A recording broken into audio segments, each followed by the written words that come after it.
Welcome to Our Girl Relationships. We talk about the problems people face in their day to day lives. Let's start with the video. My husband and I have been married for 5 years, together for 7, and throughout the span of our relationship, my mother in law has always been quite eccentric. It always seemed like she had nothing against me specifically, but she had always maintained sort of a distance with me.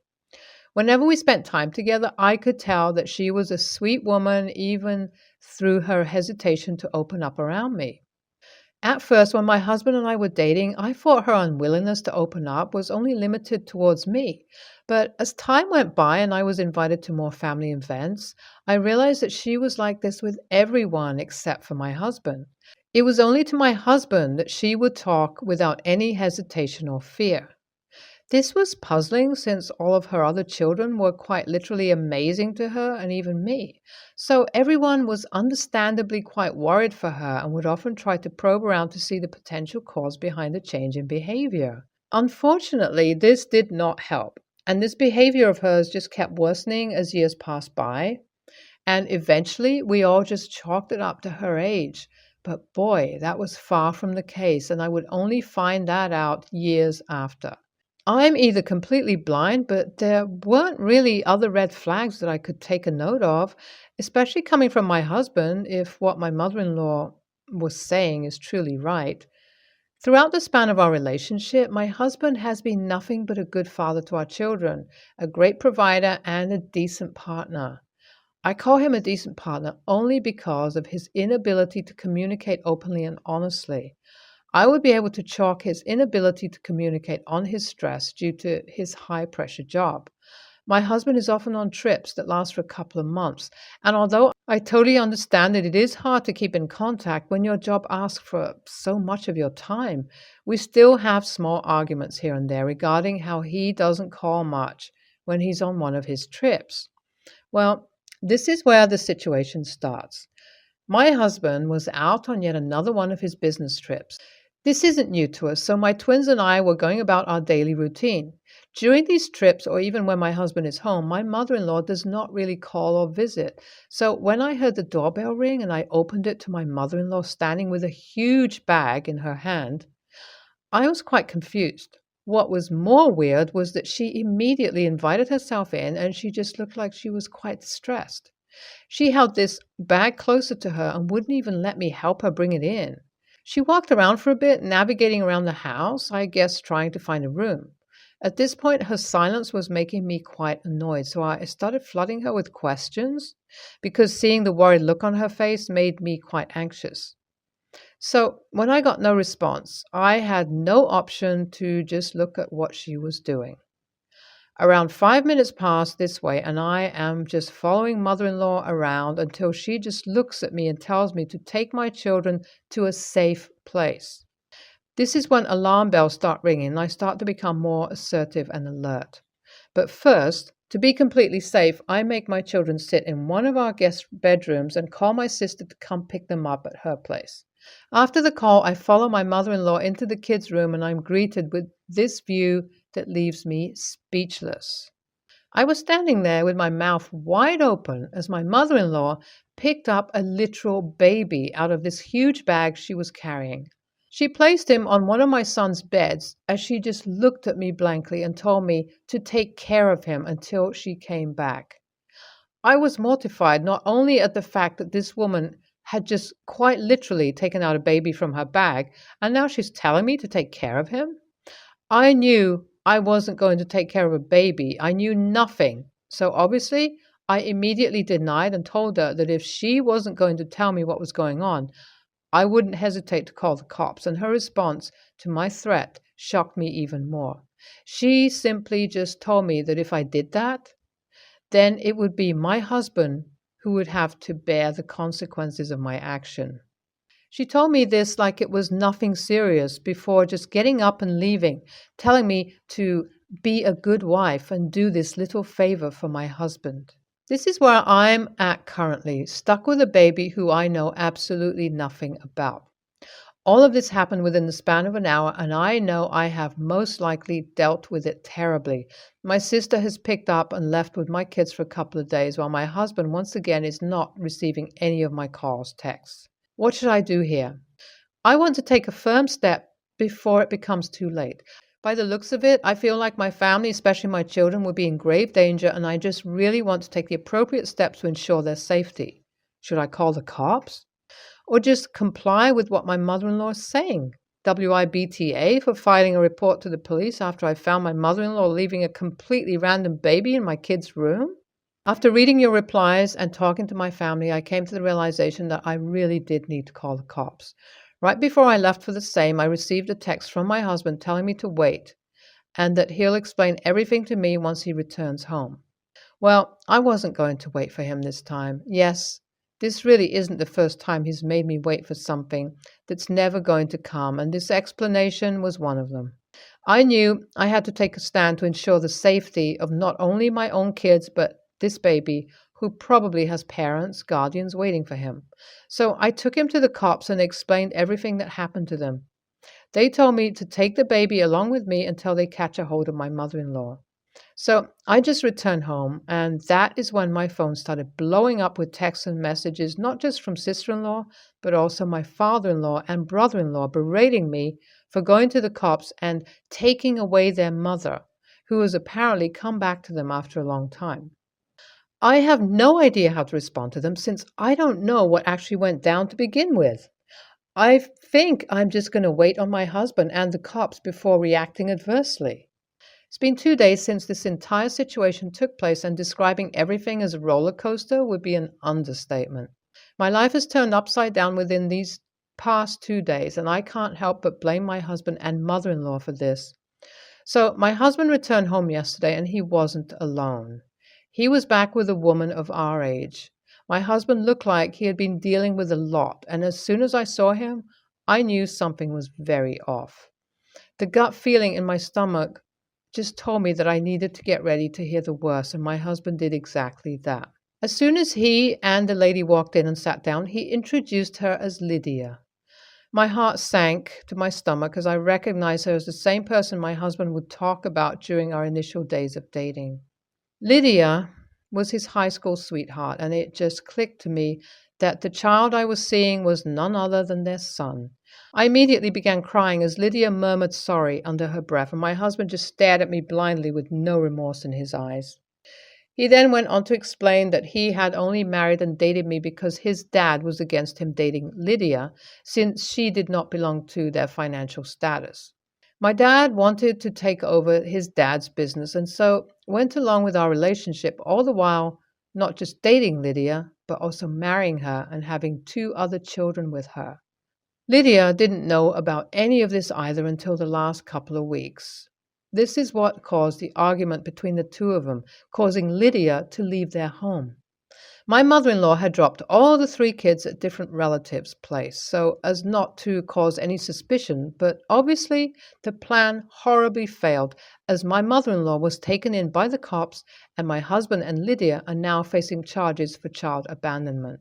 I was dumbfounded hearing all of this. I felt stupid for not even having a clue that all of this was taking place behind my back, but it was only the point when my husband started talking about how Lydia had given him an ultimatum to pick between her or I that made him want to come clean.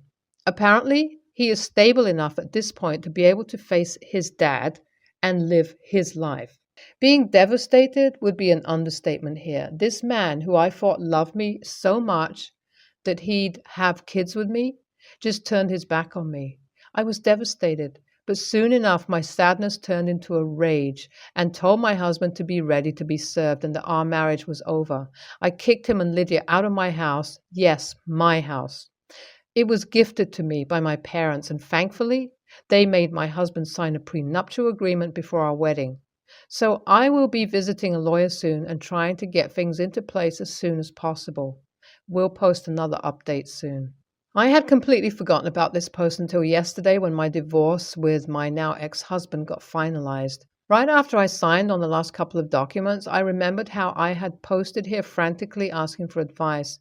I feel like I have grown so much ever since then. I feel like even while being old, maturity has taken over me on a completely different level. These past few months have given me a lot of time to think and reflect about a lot of things, and although this realization is accompanied with pain and grief, I feel like I will be able to get over it with time. Now, currently, my main focus is getting my life on track while making my children slowly get used to the absence of their dad and his family, who were previously very involved in their lives. Yes, along with my ex husband, his family too decided to cut us out because apparently, as long as their mom was back, they were happy. And even though this decision was hard to swallow at the start, now it just feels like the trash has taken itself out of our lives. My mother in law, along with Lydia, is spending about a month in jail for child abandonment and endangerment. I have no remorse for the three of them, but just feel bad for the children who have to be with parents like my ex husband and Lydia. I will wish nothing but the best for them, and with that, I hope this new chapter in my life brings good things for my children and everyone around me. NTA, but how much do I gotta bet that the baby either belongs to the husband or is the affair child of mother in law? I would rush to the cops ASAP because by the way OP describes the situation, I feel like something really bad is going to happen, and taking precautions in such a situation is a must. NTA, run to the cops now. It is surprising that you would even ask. This entire post screams red flags. From the husband to the mother-in-law are all onto something evil, and I would suggest OP to take a step back and reevaluate everything. Some context. This was said in therapy in front of a therapist, along with the reason I believe this, and it comes after a decade of marriage for my dad and his wife. Onto the history. I lost my mom when I was 5. My dad started dating Jane when I was 6, and they married when I was 7. Jane was a divorced mom. She had an 8-year-old daughter, a 7-year-old daughter, and a 6-year-old son. They split time between Jane's and their dad's house, whereas me, having lost my mom, I was at the house all the time. This made Jane's kids really jealous. They hated that I got to be with their mom all the time, while they had to be without one of their parents every other week. What made it worse is Jane started calling me her daughter. She put me before her bio kids. She chased after my love and affection and wanted me to call her mom. She would always talk about how I needed a mom, and my dad was just as crappy with that. They figured she could be the substitute since my mom was gone and were unable to realize that nobody could replace or take over from my mom in my heart. So while Jane was focusing on me over her kids, they were getting my dad, who was trying to bond with them, but not as much as Jane with me since they had their dad. It led to them hating me even more. Jane never listened to me when I told her that her kids needed her. She said I needed her too, and I was her kid too. She meant it to be this bonding thing that would make me happy and feel loved, but I never liked that. She was never my mom, so it never made sense to put me before them, and I felt bad for her kids. So now I'm 17 and the others are 18, 17, and 16. My dad and Jane's marriage has not been good of late, and I suspect they are headed for divorce. But they wanted to try and make it so the family they created would not be broken by the divorce. So they wanted us all in therapy together. Her kids thought it was just going to be Jane and them, and was super upset when they saw me and my dad there. The therapist was really unhappy with them hiding the truth, which leads to the event in question. We got about 5 sessions in when the therapist and I were kind of dominating since I was the kid who was the most engaged, and because she saw I had a different view from my dad and Jane. She asked why I believed we were there, and I said that my dad and Jane had failed to make a blended family, but they so desperately wanted to believe that they could at least say they had made one. I said Jane was ignoring her kids for me, and to make it worse, doing so, when they eventually realized I wasn't trying to take their mom, I didn't even want her, and meant that they would never want any part of this. And I had someone try to force this new replacement mom thing on me as though my mom was insignificant. I said it was one big failure, and deep down they knew it. My dad was furious, and Jane was heartbroken. Her kids kind of nodded at what I said, though I think it kills them to agree with me. Dad said I was cruel. AITA? NTA, the point of family therapy is to get stuff like that said in a place where the feelings it will inevitably create can be dealt with instead of keeping it hidden in order to avoid causing feelings in the first place. Hopefully, your dad and Jane's feelings about what you've told them can be something the therapist helps them to deal with. They shouldn't have dumped those feelings on you, though. NTA, Jane massively overstepped in her role as step parent to the point of neglecting her own children. These kids don't even like you, and they're on the same page. If teenagers who don't like each other all agreeing against you isn't damning evidence, I don't know what is. My ex and I have been divorced 11 years. We've both remarried. We have a 17-year-old together. She has several steps and halves on my side, and then two half siblings on her dad's, 4 and 5. We never force her to babysit, but she'll do it in exchange for other chores and babysit for other people's kids for extra cash. And I think she secretly likes it more than she lets on. She's a good kid. She's saving up for something, so unusually she offered to babysit her dad's kids, 4 and 5, as much as he would let her during her recent 2-week stay. He, OFC, jumped at the opportunity to have a few date nights with his wife. I barely know his kids, so I can't make a judgment, but per my daughter, they're boring and have too much TV, tablet time. But in my ex's defense, they both work full-time jobs, whereas at our house, she has a live-in grandma and a stepdad that works from home, plus more older kids. So it's easier for us to keep the kids from having too much screen time and give them attention. And we have a backyard. They live in a condo.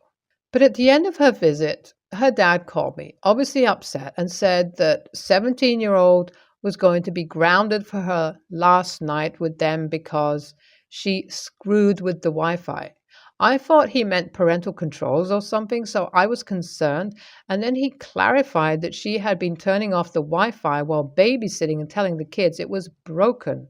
And oh well, I guess we'll have to play a game now. She openly told her dad it was because she was bored. I'm not sure either kid mentioned it to the parent, but I guess not enough because it took them a few date nights to realize what was going on. Once I fully understood what my ex was saying, I couldn't help laughing and saying, "You're mad at her for playing with your kids instead of just watching TV with them." And he was like, "She's not their parent. It was too controlling. She lied to them." I was like, "She did you a favor." They even did a craft with her, and he got upset at me and said that this was where her attitude came from. Ironically, her grounding was taking away her devices for the night. She didn't even mention the punishment to me, but I'm still in hot water with my ex for undermining his parenting. He actually wanted me to have my own talk with her and potentially continue the punishment or at least the conversation in some way, which we both do for actual offenses, and I refused. She's not the kind of kid who would tell her dad, stepmom, to their faces that she thought his kids should have less screen time. But he might have picked up on her feelings anyway, so maybe that's where this is coming from. NTA, your daughter is resourceful, creative, and engaging. You see the value in her decision. He has limited views and is not applying critical thinking. No punishment necessary. She deserves a raise. NTA, what's sad is, I bet it was the best time his kids had had in ages.